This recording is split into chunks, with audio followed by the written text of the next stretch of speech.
Kita semua tahu tentang kerajaan Sunda. Tapi bagaimana kalau ternyata jejak Sunda sudah ada ribuan tahun sebelum kerajaan pertama berdiri? Sebelum ada raja, sebelum ada istana, ada sebuah tanah yang menjadi awal mula peradaban Sunda. Dan hari ini, masih ada jejaknya yang nyaris dilupakan. Di kaki Gunung Ciremai, tersembunyi sebuah situs purbakala bernama Cipari.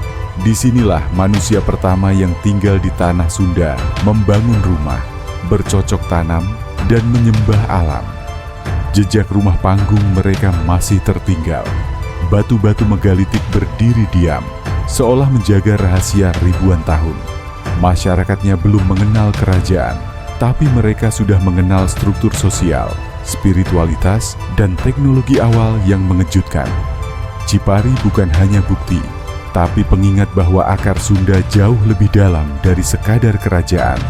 Kalau hari ini kita mengenal Sunda lewat kerajaan dan budaya, maka Cipari adalah bukti bahwa semua itu dimulai dari tanah sederhana.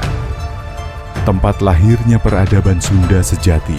Bagikan video ini biar lebih banyak orang tahu bahwa sejarah Sunda tidak dimulai dari istana, tapi dari tanah sederhana bernama Cipari. Like, subscribe, dan tulis di komentar, situs sejarah Sunda mana yang pernah kamu kunjungi.